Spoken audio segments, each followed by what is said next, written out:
രാജ്യത്തെ രാഷ്ട്രീയ നാടകം അന്തിമഘട്ടത്തിലേക്ക് കടക്കുകയാണ്. കാവൽ മുഖ്യമന്ത്രി ഒ പനീർശെൽവത്തിന്റെ തന്ത്രപരമായ നീക്കങ്ങൾക്ക് അതേ നാണയത്തിൽ തിരിച്ചടിച്ചുകൊണ്ട് ശക്തി തെളിയിക്കുകയാണ് ശശികലയും. OPS ക്യാമ്പിലേക്ക് ചേക്കേറുന്നവർക്കായുള്ള താക്കീതുമായി ഇന്ന് ശശികല പുതുച്ചേരിയിലെ മുൻ MLA കൂടിയായ സംസ്ഥാന സെക്രട്ടറി ഓം ശക്തി ശേഖറെ പുറത്താക്കി. ഇനിയും ആരെങ്കിലും ആടിക്കളിക്കുന്നുണ്ടെങ്കിൽ അവർക്കുള്ള മുന്നറിയിപ്പ് കൂടിയാണ് ശശികലയുടെ ഈ നീക്കം. അതേസമയം തന്നെ പോസ്റ്റ് കാർഡിന് മുന്നിൽ OPSനെതിരെ പ്രവർത്തകരെ അണിനിർത്താനും ശശികലയ്ക്ക് കഴിഞ്ഞു. ഇന്ന് വൈകിട്ട് 5 മണിയോടെ 129 MLAമാരുടെ പിന്തുണയുണ്ടെന്ന് ഗവർണറെ ബോധ്യപ്പെടുത്തി മന്ത്രിസഭ രൂപീകരിക്കാനുള്ള അവകാശവാദം ഉന്നയിക്കാനാണ് ശശികല ക്യാമ്പ് ഉദ്ദേശിക്കുന്നത്.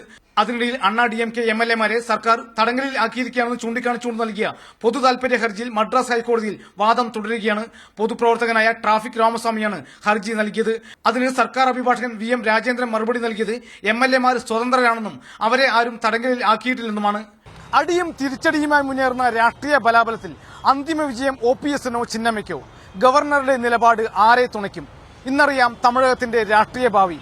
ക്യാമറാമാൻ വിനോദ് മൊറാരയ്ക്കൊപ്പം G പ്രസാദ് കുമാർ, മാതൃഭൂമി ന്യൂസ്, ചെന്നൈ.